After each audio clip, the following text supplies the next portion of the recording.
ఒక్కసారి కొమ్మూరి గోల్డ్ కి కాల్ చేయండి. తాకట్లో ఉన్న మీ బంగారాన్ని విడిపించి మార్కెట్ ప్రైస్ కి వాళ్ళు కొనుక్కుని మిగతా డబ్బులు మీకు ఇచ్చేస్తారు. నమస్తే, వెల్కమ్ టు అవర్ ఛానల్. నేను మ్యాంకరిబిగా. సో ఆంధ్రాలో చూసుకుంటుంటే ప్రతిరోజు కూడా ఒకటే వినిపిస్తూ ఉంది, లిక్కర్ స్కామ్. నిజంగా ఇది ఒక విధంగా చెప్పుకోవాలి అంటే సీరియల్ ఎలా అయితే మనకి పొడిగిస్తూ ఉంటారో సంవత్సరాలు దీన్ని కూడా అలానే పొడిగిస్తారు. మరి ఈ వెనకాల ఉన్నటువంటి ఈ బిగ్ బాస్ని ఎప్పుడు అరెస్ట్ చేస్తారు, అసలు దీని గురించి ఒక కొలిక్కి వస్తుందంటారా అనే డౌట్ మీ అందరికి కూడా ఉండొచ్చు. ఈరోజు నాతో పాటు స్టూడియోలో ఉన్నారు టీడీపీ పార్టీ నుంచి శశి గారు. మాట్లాడతారు. నమస్తేనండి. నమస్తే. సో ఉన్నారు కదా, ఈ లిక్కర్ స్కామ్ గురించి చూసుకుంటే ఈ బిగ్ బాస్ని ఎప్పుడు అరెస్ట్ చేస్తారు, అసలు ఆయన బయటకు వస్తారా అనే క్వశ్చన్ మార్కే వినిపిస్తుంది. అసలు దీని గురించి మీరు చెప్పాలి అంటే ఏం చెప్తారు? ఇది ఆంధ్రప్రదేశ్లో జరిగిన లిక్కర్ స్కామ్ అనేది మనం చూసుకుంటే భారతదేశంలోనే అతిపెద్ద లిక్కర్ స్కామ్. ఈ రోజు దేశ చరిత్రలో కని విని ఎరుగని రీతిలో ఆంధ్రప్రదేశ్లో జరిగిన లిక్కర్ స్కామ్. ఇప్పుడు లిక్కర్ స్కామ్ అంటే మీరు ఏదో ఒక స్కామ్ లా చూస్తున్నారు, కానీ నేను దాన్ని ఒక స్కామ్ లా చూడడం లేదు. ప్రజల పైన జరిగిన ఒక కుట్రగా నేను భావిస్తూ ఉన్నా. ఎందుకంటే జగన్మోహన్ రెడ్డి గారి హయాంలో ఈ లిక్కర్ స్కామ్ జరిగింది. జగన్మోహన్ రెడ్డి గారు 2014 నుంచి 19 వరకు ఎక్కడ మీటింగులకు వెళ్ళినా నేను మద్యపాన నిషేధం చేస్తా, నేను ఇచ్చిన మాట నిలబడతాను, కట్టుబడి ఉంటాను అని చెప్పి మాటలు చెప్తాడు, కోటలు దాటేటట్టు. ఆ మాటలు నమ్మ ఆ రోజు అందరూ ఓట్లేశారు. ఓట్లేసిన తర్వాత అధికారాన్ని చేపట్టిన తర్వాత కనీసం నేను ఇచ్చిన మాటే అని లేకుండా, పట్టించుకోకుండా, మద్యపాన నిషేధం చేయకుండా అదే మద్యపానంతో పేద ప్రజల ప్రాణాలు తీశాడు. ఈ రోజు గతంలో 2014 నుంచి 19 వరకు ఉండే పాలసీని మార్చాడు. ఆ పాలసీ మార్చి ఎంతో మంది పేదవాళ్ళ ప్రాణాలు పోవడానికి కారకుడయ్యాడు. ఒక లిక్కర్ స్కామ్ వల్ల కదా నేను చెప్పేది, మీరు క్లారిటీగా వినండి. ఆ లిక్కర్ వల్ల, ఆ లిక్కర్ పాలసీ వల్ల, అది స్కామ్ ఎలా జరిగిందో కూడా చెప్తా. ఎందుకంటే ఫస్ట్ ప్రజలు తెలుసుకోవాలి కదా. ఎందుకంటే మద్యపాన నిషేధం చేసిన తర్వాతే ఓట్లు అడుగుతా అన్న జగన్మోహన్ రెడ్డి 19 నుంచి 24 వరకు మద్యపాన నిషేధం చేయకపోగా లిక్కర్ పాలసీ చేంజ్ చేసి డిస్టిలరీలను పెట్టి వాళ్ళకి కావాల్సిన డిస్టిలరీ వాళ్ళకి ఇచ్చుకొని వాళ్ళ ద్వారా ఏవైతే ఇప్పుడు మనం చూస్తూ ఉంటాం, కొన్ని ఏవో మద్యం బ్రాండ్లు అంటారు, కింగ్ ఫిషర్ అని కొన్ని బ్రాండ్లు నాకు తెలియదు కరెక్ట్గా, అంటే అలవాట్లేదు కాబట్టి నాకు తెలియదు. ఆ బ్రాండ్లు ఏవైతే మార్కెట్లో అవుట్ని కాకుండా వీళ్ళు ఒక ఫేక్ బ్రాండ్ని అవుట్ విధంగానే చూసేదానికి అదే విధంగా ఉంటుంది, అదే స్టిక్కరింగ్ వేసి వీళ్ళు ఒక దగ్గర తయారు చేసి అవుట్ని మద్యం షాపులోకి తీసుకొని వచ్చి ఆన్లైన్ పేమెంట్లు ఆపేసి, ఆన్లైన్ పేమెంట్ ఎక్కడైనా షాప్కి వెళ్తే మన చిన్న షాప్ దగ్గర కూడా ఆన్లైన్ పేమెంట్ ఉంటుంది, ఆ ఆన్లైన్ పేమెంట్లు ఆపేశారు. ఎందుకురా ఆన్లైన్ పేమెంట్ ఆపేశారంటే ఇక్కడ స్టార్ట్ అయింది మొత్తం. ఆ మనీ మొత్తం ఏంటంటే గవర్నమెంట్కి చూపించే లెక్క ఒకటి, ఈయన ఖాతాలోకి వెళ్ళే లెక్క ఒకటి. ఆ విధంగా స్కామ్ చేశారు. అంటే ఆన్లైన్ పేమెంట్స్ లేవు. ఈ బ్రాండ్లు కూడా ఏంటంటే నార్మల్ మార్కెట్లో దొరికే బ్రాండ్లు కాకుండా వీళ్ళు కొత్త బ్రాండ్లు సృష్టించి బూమ్ బూమ్ అని, అదేదో ప్రెసిడెంట్ మెడల్ అని, ఇవని దాంట్లో వచ్చి కడుపులో తాగితే కడుపులో పేగులు పాడైపోవడం, కిడ్నీలు పాడైపోవడం ఇలాంటివి జరిగాయి. ఆ రోజు జగన్మోహన్ రెడ్డి ముఖ్యమంత్రిగా ఉండేటప్పుడు ఎంతో మంది మద్యం షాపుల ముందు ఇది తాగితే ఎక్కడం లేదు, ఏదో మంటగా ఉంది అని చెప్పి ఎంతో మంది బాధపడిన వాళ్ళు ఉన్నారు. అంటే ఒక్క మందే గానీ, అంటే బయట ఏ మందు తాగినా ఎవరికి ఏం కాదు అంటారు మీరు, అంతేనా? ఓన్లీ జగన్మోహన్ గారు క్రియేట్ చేసినటువంటి మందు వల్లే ప్రాబ్లం, కానీ అసలు మందు తాగితే ప్రాబ్లం కాదంటారు. ఒకటి మీరు ఈ విధంగా అడుగుతున్నారు కదా, సమాజంలో ఈ రోజు అది ఒక కల్చర్ లా తయారైంది. నాకు అలవాట్లేదు. నా దృష్టిలో నాకు తెలిసిన మా రిలేటివ్స్ లో కూడా ఎవరు ఎక్కడ తాగరు. నాకు తెలిసిన వరకు మెజారిటీ మెంబర్స్, నా చుట్టూ ఉండే నెట్వర్క్ లో ఎవరు తాగరు. కొంతమంది తాగుతూ ఉంటారు. వాళ్ళ వల్ల నాకు ఏ రోజు డిస్టర్బెన్స్ లేదు. ఇప్పుడు తాగడము తాగకపోవడం అనేది సమాజం దృష్టిలో ఎలాగైనా ఎలా చూస్తుందో ఒక్కొక్కరి దృక్పథాన్ని ఒక్కొక్కటి ఉంటుంది, వాళ్ళు ప్రవర్తించే తీరును బట్టి, ఈ విధంగా బట్టి. కానీ ఇక్కడ జగన్మోహన్ రెడ్డి గారు దాన్ని ఆసరాగా చేసుకొని, వాళ్ళ వీక్నెస్లను ఆసరాగా చేసుకొని దాన్ని తన ధనార్జనగా మార్చుకోవడం కోసం తాగిపిచ్చాడు. అది కరెక్ట్ గా ఇప్పుడు హెల్త్ పాడవుతుందని తెలిసినా కానీ కొంతమంది తాగేవాళ్ళు. కానీ ఆయన ఇచ్చిన బ్రాండ్లలో హెల్త్ పాడవడమే కాదు, కిడ్నీలు ఇవన్నీ పాడైపోయి టోటల్ వాళ్ళు మనిషిలే చచ్చిపోయిన వాళ్ళు 30,000 మంది ఆ లిక్కర్ దాకా చచ్చిపోయారు. విత్ ఆధారాలతో ఉన్నాయి. అదేవిధంగా ఆ రోజు 4-5 లక్షల మందికి పైగా ఆ రోజు కిడ్నీ సమస్యలు, పేగులు ఇలాంటి సమస్యలు, స్టమక్ ప్రాబ్లమ్స్ వచ్చి హాస్పిటల్లో జాయిన్. ఇది నేను చెప్పడం కాదు, సాక్షాత్ ఈ రోజు హాస్పిటల్లో జాయిన్ అప్పుడు ఆ డేటా వస్తుంది కదా, దాంట్లో క్లారిటీగా బయటపడ్డాయి. 5 లక్షల మంది వరకు అనారోగ్య సమస్యలే, 30,000 మంది మాంగళ్యాలు దించాడు ఎవరి జగన్మోహన్ రెడ్డి. ఈ విధంగా చేసి రోజుకు 100 కోట్ల లెక్కన టార్గెట్ పెట్టుకోండి రాష్ట్రం అంతా. ఈ మద్యం బ్రాండ్ పైన 100 ఉండే బ్రాండ్ ని 200 చేసి 300 చేసి అమ్మి గవర్నమెంట్కి 100 రూపాయలు చూపించి ఇంకొక 200-300 వీళ్ళు నొక్కేవాళ్ళు. ఈ విధంగా నొక్కొని తాడేపల్లి వరకు వెళ్ళింది. దీని ద్వారా వెళ్ళడానికి మీరు తాడేపల్లి వరకు జగన్ దగ్గరికి ఎలా వెళ్ళింది అని అడుగుతారు. సీఎంఓ, ఇప్పుడు ఏ ముఖ్యమంత్రికైనా ఒక ప్రధాన కార్యదర్శి ఉంటారు, ఒక ఓఎస్డీ ఉంటారు, వాళ్ళే డైరెక్ట్ గా ఇన్వాల్వ్ అయ్యారు. వాళ్ళు మీరు ఎలా ఇన్వాల్వ్ అయ్యారు విత్ ఆధారాలతో వాళ్ళని అరెస్ట్ చేశారు, వాళ్ళు సుప్రీంకోర్టు వరకు బెయిల్ కోసం వెళ్ళినా సుప్రీంకోర్టు కూడా వాళ్ళకి బెయిల్ ఇవ్వలేదు. ఈ రోజు వాళ్ళ ఆస్తులంతా జప్తు చేయడం జరిగింది. దానికి సంబంధించి 400 కోట్లు జప్తు చేశారు. మీరు అడిగినట్టు ఇది ఇంకా ఎన్ని రోజులు వెళ్తుంది అని, ఇది భారత న్యాయ వ్యవస్థలో విచారణలు చేయాలి, దానికి సంబంధించి విత్ ఆధారాలు స్క్రూటినీ చేయాలి, ఇవన్నీ చేయాల్సి ఉంటుంది. ఇవన్నీ చేసి రేపు రానున్న రోజుల్లో దీనికి మూలమైన ప్రతి ఒక్కరిని పట్టుకుంటారు. ఈ రోజు బిగ్ బాస్ జగన్మోహన్ రెడ్డి అని చెప్పడానికి ప్రధాన ధనుంజయ రెడ్డి, కృష్ణమోహన్ రెడ్డి, వీళ్ళది సీఎంఓ అధికారులు. సీఎంఓ అధికారులు అంటే సీఎం పక్కనే 24 గంటలు ఉండే వాళ్ళు సీఎం పర్మిషన్ లేకుండా చేయగలుగుతారా? చేసిదా అంటే వాళ్ళు చేస్తూ ఉంటే సీఎంకి తెలియలేదంటే సీఎం నిద్రపోతున్నట్టు. అంటే ఇక్కడ జగన్మోహన్ రెడ్డి గారు ప్రజలకు సమాధానం చెప్పాల్సి ఉంది. ఈ విధంగా పేద ప్రజలు ప్రాణాలు తీశారు. వాళ్ళ ఉసురు యమపాసమై జగన్మోహన్ రెడ్డి మెడకు చుట్టుకుంది. ఈ రోజు 400 కోట్లు జప్తు చేశారు, మొత్తం 3000 కోట్లు. దాంట్లో 1000 కోట్ల వరకు ఆధారాలు గుర్తించారు. దీంట్లో ఈ మనీనే వీళ్ళు ఎలక్షన్స్ లో ఖర్చు పెట్టారనేది కూడా సాక్షాత్తు ఇప్పుడు ఎవరైతే నిందితులు ఉన్నారో వాళ్ళు కూడా చెప్పడం జరిగింది. ఈ విధంగా మేము మనీని ఈ విధంగా వార్ రూమ్ లా పెట్టుకొని ఇక్కడి నుంచి ఇక్కడికి సరఫరా చేసామని. అంటే పేదవాళ్ళు ప్రాణాలు తీసి ఆ వచ్చిన డబ్బుతోనే మళ్ళీ ఇచ్చి నేను గెలుద్దామని అనుకున్నాడు. కానీ ప్రజలన్నీ గమనించి చిత్తుగా ఓడించారు. ఈ రోజు మేము కూటమి ప్రభుత్వం వచ్చిన తర్వాత ఏమని చెప్పాం, ఈ లిక్కర్ స్కామ్ లో ఎంత వాళ్ళు ఉన్నా కానీ బయటికి లాక్కొని వస్తా ఉన్నాం. ఈ రోజు చెవిరెడ్డి భాస్కర్ రెడ్డి కావచ్చు, మిథున్ రెడ్డి కావచ్చు, ఇంకొక జగన్మోహన్ రెడ్డి అనుచరులు ఎవరైతే ఉన్నారో సీఎంఓలు ఆనోటి ధనుంజయ రెడ్డి కావచ్చు, కృష్ణమోహన్ రెడ్డిని కావచ్చు, అదేవిధంగా చాణక్య కావచ్చు, రాజ్ కసిరెడ్డి కావచ్చు, ఆ రోజు ఐటీ ప్రధాన కార్యదర్శి. ఈ రాజ్ కసిరెడ్డి ఏంటంటే 2019 ముందు నుంచే జగన్మోహన్ రెడ్డితో పాటు ఉన్నాడు. ఎలక్షన్ గెలిచిన రోజు విజయసాయి రెడ్డి పక్కన జగన్మోహన్ రెడ్డి, ఈ రాజ్ కసిరెడ్డి ఉన్నారు, అంత క్లోజ్. వీళ్ళందరూ ఈ రోజు రాజ్ కసిరెడ్డి వీళ్ళ ఆస్తులు కూడా జప్తు చేయడం జరిగింది. రానున్న రోజుల్లో దీన్ని ఇంకా ఈడీ ఇన్వాల్వ్ అయింది కాబట్టి ఈడీ ఇంకా ముందస్తుగా వీళ్ళందరూ ఆస్తులను జప్తు చేయడమే కాకుండా వీళ్ళకి శిక్ష పడే విధంగా ఉండాలని ఈడీని కోరుతూ ఉన్నాం. ఎందుకంటే ఎన్ఫోర్స్మెంట్ డైరెక్టర్ ఒక స్వతంత్ర ప్రతిపత్తి సంస్థ, ఆ స్వతంత్ర ప్రతిపత్తి సంస్థ ఇంకా విచారణ వేగవంతం చేయాలని కోరుకుంటూ ఉన్నాం. కానీ ప్రజలందరికీ ఫైనల్ గా చెప్పేది ఒకటే, ఈ విధంగా 30,000 మంది ప్రాణాలు తీసిన వ్యక్తి, 5 లక్షల మంది అనారోగ్య సమస్యల కారణమైన జగన్మోహన్ రెడ్డిని మనం కూడా మరిచిపోవడం కాదు, రేపు వచ్చేటప్పుడు మన ఊర్లకి పర్యటనలకు వచ్చినప్పుడు చొక్కా పట్టుకొని అడగాల్సిన బాధ్యత ఉంది. ప్రభుత్వం తన బాధ్యతగా కేసు పెట్టింది, వీళ్ళపైన విచారణలు జరిపించింది, ఆధారాల నుంచి ఎన్ఫోర్స్మెంట్ విచారణ జరిపిస్తుంది. కానీ ప్రజలు కూడా అప్రమత్తంగా, ఎందుకంటే 30,000 మంది ఆడవాళ్ళ మాంగళ్యాలు దించాడు. అంటే పేదవాళ్ళు మద్యం తాగితే వాళ్ళు ఏదో కూలి పనికో ఏదో ఒక పనికి వెళ్ళేసి వచ్చి ఈరోజు తాగితే కొంచెం రిలీఫ్గా ఉంటుంది కదా అని దాన్ని కూడా ఆసరగా చేసుకొని అంతమంది ప్రాణాలు తీశాడంటే ఇలాంటి మృగం ఈ భూమి మీద ఉండడానికి అర్హత లేదు.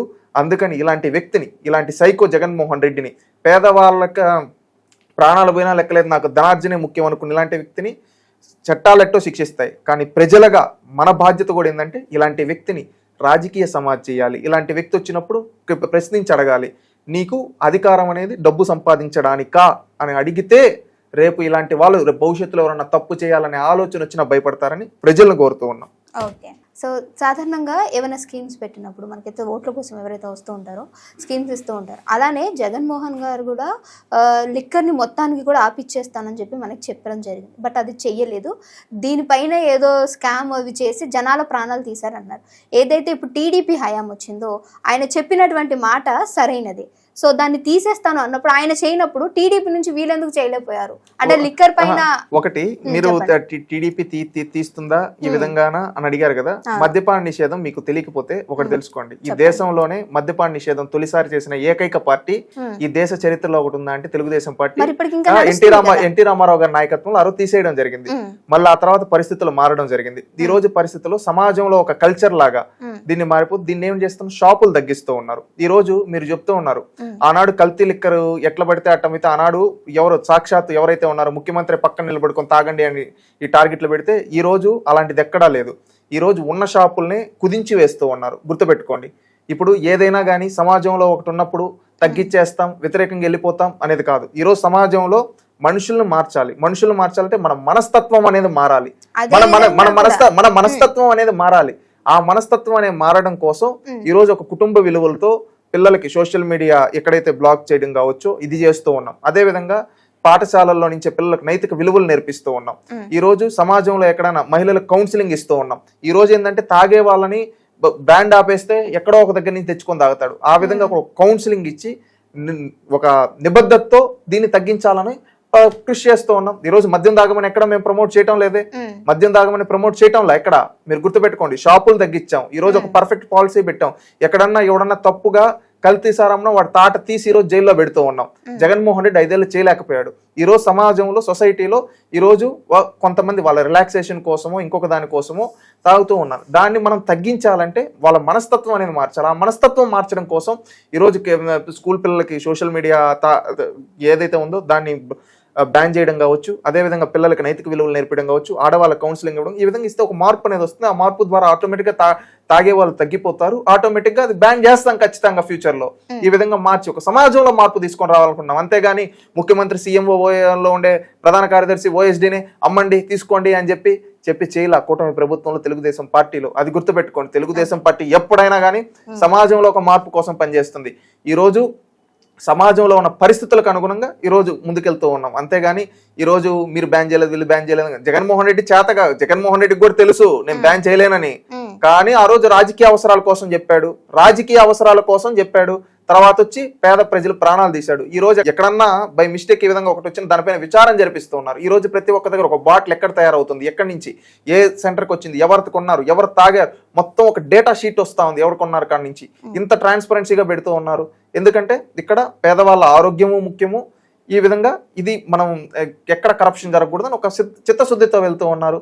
ఈరోజు జగన్మోహన్ రెడ్డి లాంటి దిమాక్ లేని వాళ్ళంతా రాజకీయాల్లో ఉండబట్టి ఈరోజు ఏంటంటే నోటికి ఏదొస్తే అని చెప్పేసి ఇప్పుడు అదే మీరు అన్నట్టు మాట చెప్పను మడం తిప్పను అంటాడు. నిజంగా మాట తప్పను మడం తిప్పను అంటే ఎందుకు నిషేధం చేయాల అంటే నిషేధం చేయలేదు అంటే ఆయన నిషేధం చేశాడు. మంచి బ్రాండ్లు నిషేధం చేసి చెడ్డ బ్రాండ్లు తీసుకొని వచ్చి పేదవాళ్ళ ప్రాణాలు తీశాడు. 30,000 మంది ప్రాణాలు పోయాయి. ఎన్నో కోట్ల మంది ఉంటే ఆ కోట్ల మందిలో 30,000 మంది ఎందుకు చనిపోయారంటారు? ఆంధ్రప్రదేశ్ రాష్ట్ర జనాభా 5 కోట్లు. ఆ 5 కోట్లలో ఎంతమందికి డ్రింకింగ్ హ్యాబిట్ ఉంటుందో మనకు తెలియదు. దాంట్లో ముఖ్యంగా ప్రాణాలు కోల్పోయిన ఆ రోజు కూలి పనికి వెళ్ళే వాళ్ళు, చిన్న పనులకు వెళ్ళి వాళ్ళ బాడీ రిలాక్సేషన్ కోసం లేదా వాళ్ళ దానికోసం ఈ విధంగా ఏదో తాగితే కొంచెం తగ్గుతుంది, రిలీఫ్ అవుతుంది అనుకునే మనస్తత్వం ఉన్నాం. అలాంటి వాళ్ళ ప్రాణాలు తీశాడు అంటున్నా.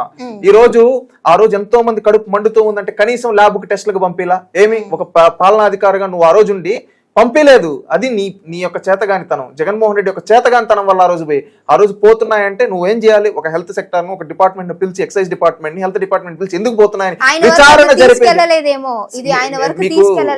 మీకు అవగాహన లేదని నాకు క్లారిటీగా తెలుస్తోంది. సీఎం తో పాటు ప్రధాన సెక్రటరీ ఎవరు ఉంటారు, ఓఎస్డీ ఎవరు ఉంటారు, వాళ్ళు ఎప్పుడు సీఎం తోనే ఉంటారు 24/7. అలాంటి వ్యక్తులే ఈ రోజు విచారణ ఎదుర్కొంటూ ఈ రోజు అలాంటి వాళ్ళే నిందితులుగా ఉన్నారు. ఇది దేశ సుప్రీంకోర్టు అత్యున్నత న్యాయస్థానం వరకు వెళ్ళినా వాళ్ళకి బెయిల్ రాలేదు. వీళ్ళు పట్టుబడ్డారు వీళ్ళ దగ్గర ఆధారాలతో. అలాంటప్పుడు ఆయన వరకు తెలియకపోలేదంటే జగన్మోహన్ రెడ్డి నిద్రపోతున్నట్టు.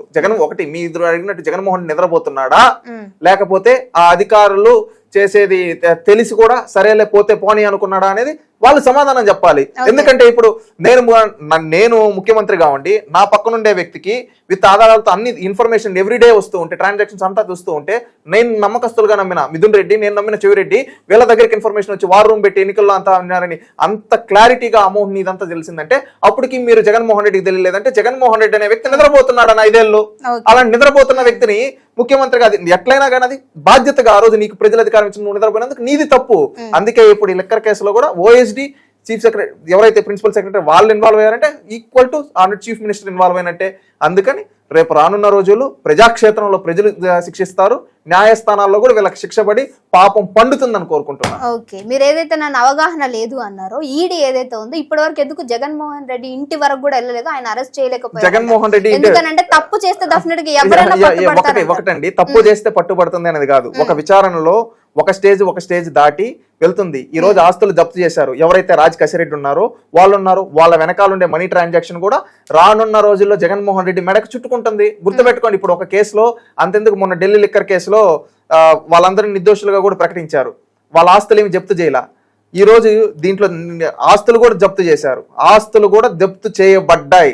రేపు భవిష్యత్తులో రాజ్ కసిరెడ్డి కావచ్చు, మిథున్ రెడ్డి కావచ్చు, చెవిరెడ్డి భాస్కర్ రెడ్డి కావచ్చు, ధనుంజయ్ రెడ్డి కావచ్చు, కృష్ణమోహన్ రెడ్డి కావచ్చు, చాణక్య కావచ్చు, ప్రతి ఒక్కరిది డేటా బయటకు వస్తుంది. ఈ రోజు టెక్నాలజీ ఎంత స్పీడ్గా ఉందో చూస్తున్నాం. ఎక్కడికి తాడేపల్లి ప్యాలెస్ వరకు డబ్బులు కట్టలు వచ్చి ఆ చుట్టుపక్కల డెన్నల్లో నుంచి వెళ్ళిన ప్రతి రూపాయి, ఈరోజు వాళ్ళు ఎన్నికల్లో ఖర్చు పెట్టింది కావచ్చు, ఈరోజు వాళ్ళ ఆస్తులు జప్తు ప్రతిదీ బయటకు వస్తాయి. దాంట్లో ఖచ్చితంగా ఈ దేశంలో ఏంటంటే ఒకటి ఉంది, న్యాయస్థానాల్లో న్యాయం లేట్ అవ్వచ్చాము కానీ ఫైనల్గా న్యాయం గెలుస్తుంది.